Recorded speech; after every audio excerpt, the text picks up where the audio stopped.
Latest on transfer news. Amathimba amaningi ayathenga. Engabe yakhe team iyathenga na. So ngizoqala nje ngeindaba bafethu ebehamba phambili namhlanje ngeCape Town City. Cape Town City ke bafethu the former Betway Premiership team isithole another signing ngokuba na okuThabang Monare. The former Orlando Pirates and the former Sekhukhune United player Umjida currently ube free agent but ke nayo ke Cape Town City isifika isim-offerisha icontract ukuthi ke mhlambe ke azama ukuyisiza ibuyele kuyona iBetway Premiership because last season they did the same thing. There were many free agents babasayina bebekhona oKick and Dolly bebekhona oNgcobo bebekhona oZachmovich babasayina but ke sebehambile lo badlali currently bama free agent bahambile ke Cape Town City yolanda amanye ama free agent ukuthi ke iwasayina ayigcinanga ngaye ubani na uThabang Monare bakhona abanye basayina njengobani na njengomdlali oqhamuka le Netherlands okubani na okuRay Vloet umjida ke lo bafethu seke wadlalela ama club njengo PSV. He's a very good player mabesha abantu udlala eswini una 31 years old ngenzeka nje wefika lapha uzokwazi ke ayisize Cape Town City vele iCape Town City ke iyayithandela abantu abaningi abaqhamuka le phesheya yonke engiyivume ngayo bayakwazi ke balande abadlali abaningi abaqhamuka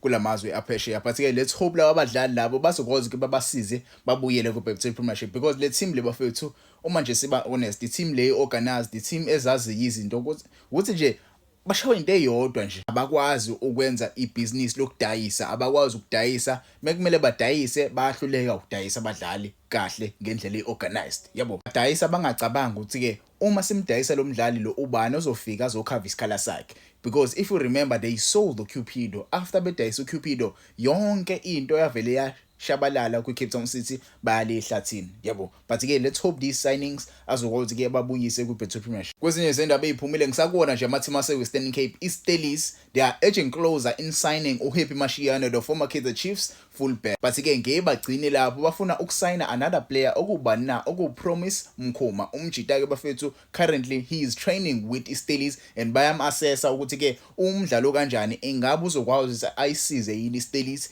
idlale kahle iye ku top 8 next season. The former Royal AM player okumfundo Thikazi umjida bafethu kuthiwa ke uzosayina as the new player of iCape Town City njengoba nje isizini izoqala. Umjida currently ubedlalela enina ubedlalela eKaizer Stars engathi ke iCape Town City im-approachile umjida ke yamnikeza ideal ukuthi ke ahambe asuke la edlala khona currently ayele eWestern Cape ayodlalela eCape Town City ayisize iCape Town City buyele ku Betway Premiership. Kwezinye izindaba eziphumile bafethu kuthiwa ke iSimba SC neYoung Africans bafuna umdlali okubani na okuKeletso Magwala udlalela iSekhukhune United. Remember uKeletso Magwala bakhona amathima amfunayo la ku Betway Premiership but ke ngokuzwa kwami iKaizer Chiefs is one of those teams emfunayo umjida ukuthi ke bamsayine ayelena Turen kodwa iKaizer Chiefs kuboya ngathi ke ayisekho yodwa kuleyo race ke emsayinini ubani na uKeletso cause Simba SC and the Young Africans is one of the teams ashisa ngempela adlala le Tanzania afuna ukumsayina umjida banayo ke nani imali ukuthi ke bamsayine okuyikona ukuthi iSekhukhune United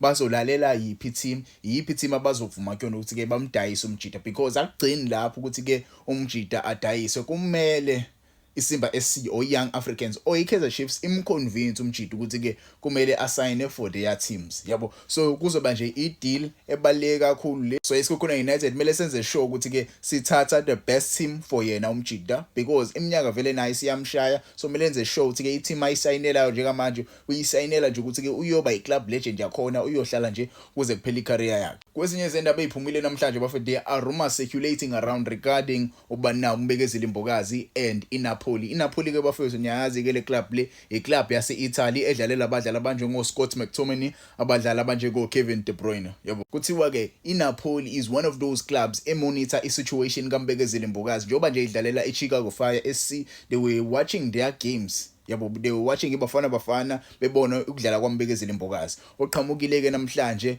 yena iagent yakhe uMbekezeli Mbokazi wakhuluma washo ukuthi ke if iNapoli iserious ngempela regarding uMbekezeli Mbokazi iyazi ukuthi ke kumele yenze njani kumele iye kwi-team okuyiChicago Fire bakhulume kahle bakwazi ke umjida uzohamba ngempela ayojoina iNapoli yabo because ukuloke nje kusabalala kwama rumors online lento lengeyizisize kuyena umdlali nayo uChicago Fire FC yabo so yona iNapoli kumele yenze into serious uma bemdinga ngempela because umbekezeli Mbokazi bafethu mina ngokwami ngaba i-team right ukuthi ke ayojoina iNapoli vele idlala kuona o Champions League yabo but ke ziningi ke izinto abadlali abaningi abamnyama ababhekana nazo mebeyodlala i-Italy yabo. So Mbezi lembokazi I trust umjida ukuthi ke ngiyazi ayifake kakhulu ekhanda lezo zinto because umjida usuka vele KwaZulu-Natal abayinaki izinto eziningi uyela nje kuyesipana adlala ibhola yabo. Abadlali abaningi bayasafarisha kakhulu mebeya kulamazwe lawa la niyalwazi kudaba umuntu obuka ibhola lase Europe nyawazi ama-Italians akusibona abantu aba-right yabo, especially kubantu abamnyama. Kwezinye izindaba eziphumile bafethu the Orlando Pirates winger ukuba na kuDaniel Msindeme kuthiwa ke ngenzeka umjida ayishiye iOrlando Pirates ahambe on a loan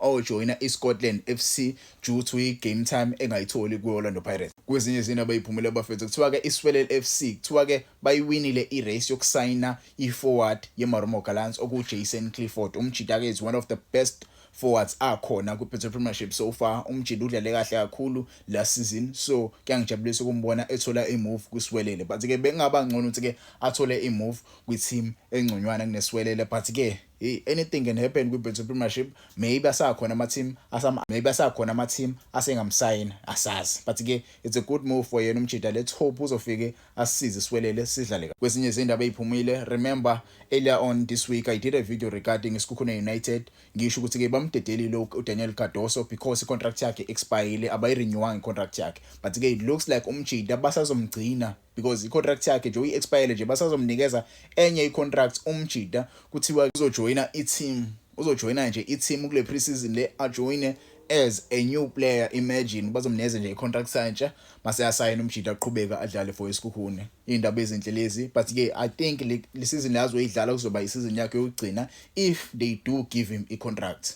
Kwezinye izindaba eziphumile kuthiwa ke iKaizer Chiefs igcina isiwina ke i-signing kabani na i-signing yakhe uRonaldo Liyena umjida ke bafethu njengoba nje iKaizer Chiefs i-renew i-contract kaBvuma. Njoba nje i-renew i-contract kaBvuma now Brendan Peterson as the first choice goalkeeper, so izoba no goalkeeper bathathu abadlala kahle kakhulu. So ukulimala kaPeterson, if elimala uPeterson ngenzeka ukuthi ke lo mjida lo uzoba isekele lakhe abo number 2 yabo. I think iyayenza sense mina. I feel like izolo ngosikhathi ngiyibona le ndaba angiyicabanga kanjalo because uPeterson goalkeeper vele ojwayele ukulimala kakhulu from time to time, ujwayele ukulimala, so i-signing yalo iyayenza sense in a way yabo. I think ngiyang understand bafethu because trusting uBvuma, if you saw last season iKaizer Chiefs ayenza kahle yabo. Ngosikhathi be-introduce uBvuma, Kaizer Chiefs ama-games amaningi yawaluza kakhulu, yadraw ama-games amaningi because they introduced ubani na uBvuma. But ke you can tell me in the comments how do you feel regarding the signing. Kwezinye izindaba eziphumile, Cape Town City they announced another signing okuba na okuParsley Phillies. Mamelodi Sundowns izoli announced their new signing okuba na uSiyanda Ndlovu. Mamelodi Sundowns igcine iwina i-signing yakhe umjida. Sizona indaba ezimnandi, but ke they won the signing. Siyasazi ke bafethu ukuthi ke umjida career yakhe izohamba kanjani, but ke congratulations to Mamelodi Sundowns. Let's hope bazokwazi ukuthi ke bamsebenzise umjida. Kwezinye izindaba eziphumile, Cape Town City bamsayinile umdlalo omusha uba na uMalebo Modise. Umjida ke bafethu usathanda kukhishwa yini na, usathanda kukhishwa iChippa United, but ke usothole ikhaya elisha kuPulokwane City. iPulokwane City ayigcinanga ngayo umjida uModise, but sayine nomdlalo okuthiwa uLucky Malatsi from iOrbit